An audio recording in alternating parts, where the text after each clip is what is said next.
Hello to all of the beautiful Princess Divas out there. My name's Maria, for those of you that don't know me, and I like to talk a lot. And today, we're going to be talking about television that I'm excited about. I have a degree in film and TV. I know, kind of rocky in this economy, but that gives me rights to talk about anything and everything I want.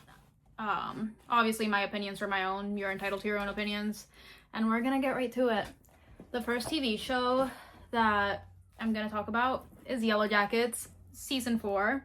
This show is one that is so near and dear to me. It has gotten me through so much. I've been watching it since I think my sophomore year of college, and I've already been graduated for a little over a year. So this is a season that's like, I don't want this show to end. I am a big believer that it should have been the 5 seasons that it was supposed to be, but I'm not a network head.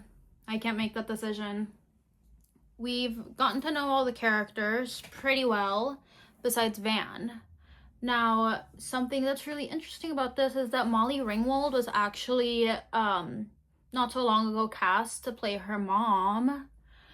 And whether it's in the present timeline or the past timeline, who knows? But I think that it's probably going to be the past timeline. It just kind of makes sense. We know that Van had a pretty, rough home situation. And I've seen a lot of people, out there just headcanon a lot of things. And I can't wait to see what rings true to her character. I'm really interested to see what the relationship's gonna be like, especially because we know that her mom deals with a level of alcoholism, and I am wondering if it's gonna be like a post-rescue situation or if we're gonna be seeing some flashbacks. Personally, I'd like to see both. But I'm not the one making decisions over here. I'm just the one watching and commenting. So, only so much I can do. Okay. Aside this, I'm really excited to see some post-rescue scenes. The fans have been begging for this for ages now.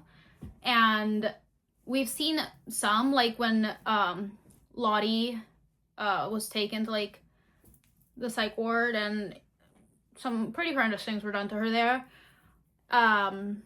But besides that, we haven't really gotten to see how any of the other characters' cards were dealt to them. We know that Natalie struggled with addiction. We know that Thaisa kind of dove head first into just her career and her life, and just her ambitions. And we also know that Shauna got married to Jeff and had Callie and kind of got stuck in that suburban nightmare. At least it's a nightmare to me.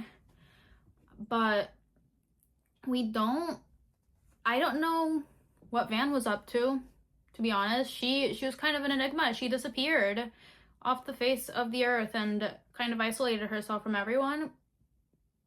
So I want to see what that looks like. They've accumulated so much trauma during their time in the wilderness, and their reintegration into society is definitely going to be a rough one. I want to see how they deal with that, how that kind of lapses out. My light just died. Give me 1 second. Okay, guys. Slight technical difficulty, but I am so back, and wow, that looks a million times better. Anyways, I'll continue where I was going. I was done with my previous thought. My next thought is that within the adult timeline, I'm excited to see what they do about Melissa, because she's just a real nuisance, low-key. And for her to go and fall in love with one of the scientists, with her kid and marry her, it was an odd choice on her part. And I know she said that wasn't the purpose, but she's gonna have to come clean, because I'm sure that Shauna and Thaisa and Misty are not going to leave her alone. I also am really excited to see who the final girl is, if there is a final girl. My vote is on Misty. That girl is insane. But honestly, she just wants to be liked. She just wants to be a part of it. That leads me to move on to the fact that Yellowjackets was initially pitched and planned to be a 5-season series. And with it being cut down 1 season, I'm sure that pivots had to be made within the writing, plot points had to be cut out, or they had to just figure out how to get to the point that they wanted to get to with, what is it, like 10 episodes less to work with. The series kind of took some really intense, quick, sharp turns in season 3. I'm sure that it was to keep the storyline moving forward. But the adult timeline doesn't really feel like it's finished, at least like not yet to me. And I'm interested to see how they bring that to a conclusion with just 1 more season to go. We're gonna see things like Thaisa navigating her grief for Van. Also, did we just forget that she has a wife and a kid? I didn't. Then also Shauna continuing to just spiral further and further and further into insanity. Like, this woman is at a point of no return now. She's back to 100% evil. Teen timeline, kind of crazy. Love her, by the way. She could manipulate me any day. And also just with Shauna's family, like Callie and Jeff, they obviously know what kind of person she is now, the trauma that she's been through, the things she has done. What's going to happen with that, because the family is separated, obviously. Okay. Now, Melissa, what's going to happen with her? Are they going to take care of her? Is she going to disappear?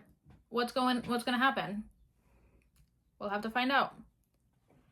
And then Misty, I don't really know. Like, Misty, that girl's just there for the love of the game. She just wants to be with her friends.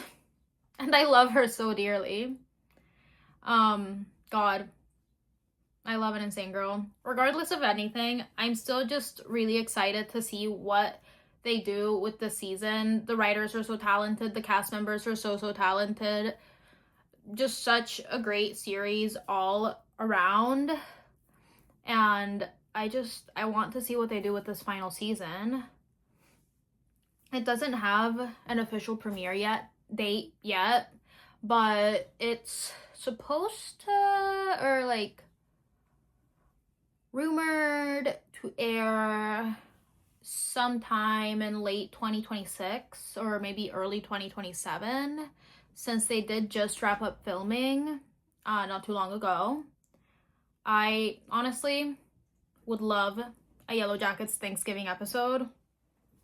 I'm just saying, putting that out there, if you guys are listening. But yeah, that's all I have for Yellowjackets. We're going to turn our page, and we're moving on to Bridgerton season 5. Oh my god. Regency Sapphics. Like, do I have to say anything more? I'm sat. I'm over here, like, legs crossed, like, I'm sat. Eyes on the screen, ears open. Put it in front of me, please. I have such a deep love for the Regency period, and it is so hard to find lesbian representation within, like, this aesthetic, this time period. And thank you, Shonda Rhimes. Thank you, Bridgerton team. Thank you so much, because I am so excited, hands down. Ugh. I'm not gonna lie. When it came to watching Bridgerton, I was really stubborn about it. I thought it wasn't gonna grasp... Whoa. I thought it wasn't going to grasp my attention in the way that it did. But then they announced Francesca and Michaela's storyline for the 5th season, and I was like, oh, I'm watching the show. And they binged it in a little bit under 2 weeks. To be honest, it probably took me like 4 days total within the span of those 2 weeks to watch all of it. When I commit to something, I commit to it. The series is just so well done. The writing is great. I personally haven't read the books, so that's entirely separate in my head. I'm thinking about this series as just like a separate entity. I know that it's based on the books, though. but like, yeah, as soon as they were announced, I was sad. I was like, I'm watching this. I'm giving in. And you know how hard it is for me to give in? I'm a Taurus. I don't give in. But I did. For my dear, dear Sapphics. We've seen their relationship, Francesca and Michaela's, build within this last season, within season 4. How Francesca mentioned that she felt suffocated by Michaela at first, and how the home in Scotland started feeling really small. Home in question, by the way. Lesbian. But also, just within the season with John's death, how Michaela brought Francesca out of her shell, how she made her feel comforted, and just I saw light in that girl's eyes that I had not seen in the previous seasons, and I cannot wait to see how their characters continue to interact. I can't wait to see how Francesca continues to navigate her grief for John, and how just like her expectations of herself and who she was supposed to be as a wife continue to crumble down, because she, as we know, was really upset because she did not give John a legacy, give him children, you know, the standard blah blah blah patriarchal bullshit. And also, how's this reunion with Francesca and Michaela gonna go? Because if we can recall, Michaela up and left. She did not tell anyone, besides like maybe the maid. Francesca found out from the maid that Michaela, bye-bye. So it's gonna be really interesting to see that. It's really going to be interesting to see how their relationship continues to evolve, how just like this realization comes forward for Francesca, and how they navigate their love within a time period where it's like not really the greatest thing to be. Within the Regency period, being a woman was already bad. Being a lesbian, oh Lord. But the one thing I will say about this is that they are in an extremely like wealthy status, and what they do have is access to privacy, which like a common person wouldn't have. So also, like, Violet's gonna have a freaking stroke. Her children put that woman through the ringer. Lord. I have seen a lot of pushback online, and a lot of like just disdain about the fact that Michaela is Michaela when she was originally Michael in the books. And to that, all I have to say is I don't care. I don't care. Lesbians deserve to have representation. And in the words of Hannah Dodd, queer people existed back then, have always existed, and they deserve that representation. So, blah, blah, blah, blah, blah, blah, blah, blah. I don't care. I am excited to see where the storyline goes. And also, lesbian representation in general is just so important, because I don't know if you've noticed, but the way that we're represented is not really all that great, or really all that well received. And let us have this. Please. Alright, we're gonna move on. Last but not least, I Love LA. It's coming back for its second season. I think they just started filming, actually, because I saw Rachel Sennett posting about it. That show was the most chaotic thing I've ever watched, and I am ecstatic for the second season. It was so funny. It it just rang true to like the absurdity of Gen Z and like the social media marketing, like talent industry as well. And besides that, it also just touched such important points within like what it's like to be a young woman navigating an industry like this, and what kind of decisions, what kind of sacrifices you have to make in order to continue pushing yourself forward. It is not easy out there for a woman to make it in this industry. It is cutthroat. And her and Tulu's friendship, I'm also really excited to see like where that continues to go, because right now they're just kind of like friends for convenience. Yes, they have a love for one another, but all in all, they also don't like each other all that much. So I don't know where it's gonna go. I also do not know when the season's supposed to air. I mean, they're filming right now, so it's probably gonna air sometime in 2027, would be my greatest guess.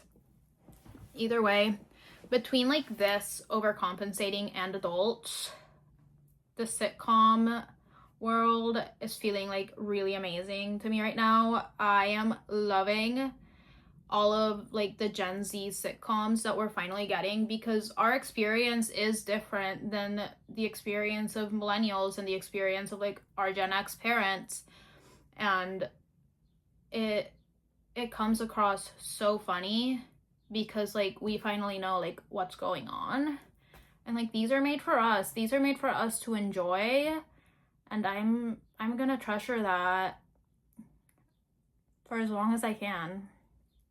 Anyways, that's all I had. I didn't have a lot to say about I Love LA because there's only one season, and also they just started filming. I did have a lot to say about the other shows. I actually had a lot more to say, but I didn't want to make this video a million years long. Life's been a little hectic for me, but I'm gonna keep scripting. I have a ton of content and video ideas for the future, so stay tuned about that. And if you have any TV show recommendations for me, if you have anything that maybe you want me to touch on, let me know. Leave a comment. I don't know. But I hope you all have a lovely, amazing, beautiful day. My beautiful Princess Divas, I love you all. You're all princesses. Bye.